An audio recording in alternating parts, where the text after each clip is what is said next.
The country will commemorate Reconciliation Day tomorrow. It's a holiday which came into effect back in 1995 after the end of apartheid, with the intention of fostering cordial relations and national unity. About 29 years on, there is growing sense of national division and alienation, if you will. With the national elections looming then, how do South Africans better reconcile in a time of apparent growing pessimism? Let's speak to Father Peter John Pearson, Catholic Parliamentary Liaison Officer. A very good afternoon to you, Father. Good to have your time on Newzroom Afrika today. Let me start first with your assessment of how reconciled South African society actually is almost 30 years into the democratic project. Well, good afternoon to you and to our listeners. I think I've just heard the President cast aspersions on some kinds of polls, but I think there are also polls that show that, in fact, the process of reconciliation has slowed down to a crawl in the light of the growing inequalities, the poverty, load shedding, the lack of economic growth, all of those pathologies that we're so familiar with and speak about so often. And the polls have suggested that we are at a point where, in fact, much of what we achieved in the first 10 years or so is being undone. And I think in the nature of reconciliation and the process towards it, because it is a process, is slow, but it also is nurtured only to the degree that people feel they are benefiting from that process. So I think we are in a dangerous space. Things that we took for granted are unraveling. Tensions around race, but particularly around inequalities in income, in joblessness, put us at a dangerous place, and therefore a place where we need to be very vigilant and very courageous about how we come to tomorrow and take that project further. And I was looking at, speaking of polling, one by the Reconciliation Barometer Project earlier this morning, and they were suggesting that, in fact, while many South Africans still want to go out and vote during next year's election, the main problem is that the majority of South Africans who were basically taken into this poll are losing faith in the political leadership in the country. Who then becomes responsible for leading the democratic and reconciliation project when elected officials are less and less trustworthy among the public as far as people who should lead those two strands, and ultimately in terms of keeping their promises on the other scores: economic, fighting crime, joblessness, housing, etc. Right. I actually looked at the same poll as well, and noted the same facts. But I think this is something that the polls have been reflecting, especially that particular poll, over a number of years. I think the political landscape is going through a period of tremendous transfiguration. It's going through a period of change.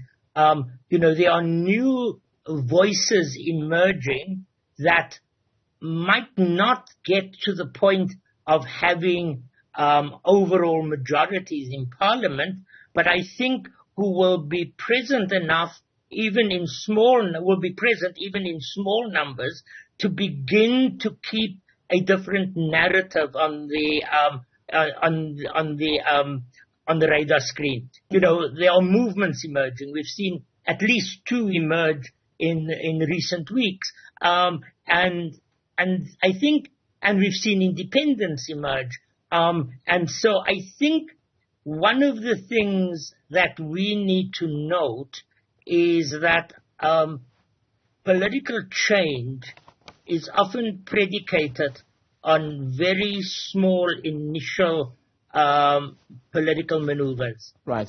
I think one of the things that we need to take much greater care of and keep looking at more vigilantly and sharpening intellectually is the fact that people are tired of the narrative that has not allowed them to benefit from the promised changes, by and large. I mean, some have benefited. And so a new narrative that has key ideas, different ways of looking at things. It's interesting that the two parties / movements have positioned themselves as movements, not as parties. Therefore, they've positioned themselves as people gathering momentum and shaping a different discourse. And I think that is important. That is important in building a sense of hope and a sense of trust, that new narratives are emerging. And we've seen it in history, that when new narratives emerge, it opens a space for people not only to think imaginatively, but to act differently. Right. And so I'm quite hopeful on that ground. And in being hopeful, how does reconciliation succeed in South Africa?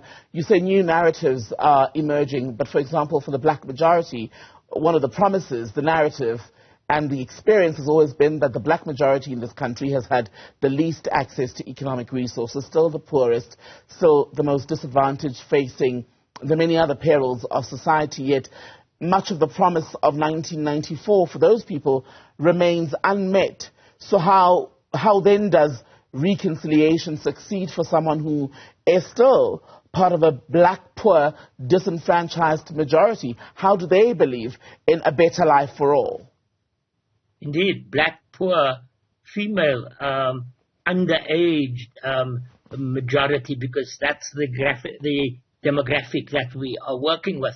And I think one of the things we need to see in whoever governs is a time, a season of honest governance. We're not transparent in every way. We are not keeping promises, and so we are not putting up the scoreboards. We are not putting people out of jobs because they're dishonest.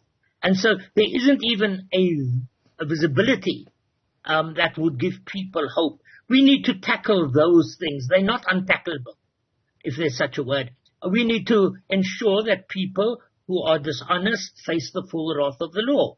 We need to ensure that people who are dishonest don't get onto our electoral list. Those are things that we can do, but they give a sign to people that things are moving on. I think the second thing that we need, and it's a narrative that is that doesn't only pertain to South Africa. It has very strong resonances in many parts of the world, and that is the way we are developing a demonizing narrative. You know, we listen to the way Gazans are described. We listen to the way migrants are described, and the list is endless. But once we start having that language, it entrenches us in a mindset. Mm-hmm. And I think part of leadership's role today is to actually begin to challenge and undo that narrative with a narrative that at least puts people on an equal basis, because you can't work towards reconciliation if there isn't an equality of status and and not only a perceived equality, but the possibility that all sides see something happening, like crooks being put in jail, like minimum. We talk often about minimum wages, but are we talking about maximum wages for the very rich? But until those things are implemented, people are not going to have hope. And all people need to see signs of that reversal into pathologies being reversed. And are those failings, Father, are they the fault of the ANC government? I think they're the fault of political parties, because the ANC government, many of the pathologies of the ANC government are shared by other parties who are in parliament there. And so it's not only that, but it's also the fault, together with government as the ruling party, who must take responsibility for things that have gone awry, and have gone awry at the instigation of elected officials and officials within the internal structures. They must take responsibility for that. But so must others. So must big business. So must the kind of failure on our part as civil society and faith communities to generate a resistance to the bad deal that people are getting. So, in different ways we share cumulatively in taming the space. And I think that's one of the things that we need to take responsibility. We need to say, government, as the people we have put into power to do things and to act on a mandate, have failed.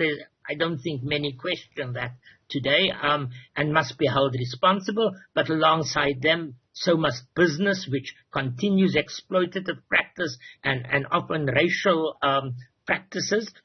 So must civil society, for the kind of silence that sometimes overcomes it. Together, we, in different proportions, of course, we need to take responsibility for what we've let happen. But we also have to take responsibility for saying, this must be a cut-off point as we come to this election. We can't allow people to continue to suffer, to continue to be dehumanized and brutalized in all sorts of ways, and still wave a flag of being a model of constitutionality and so forth.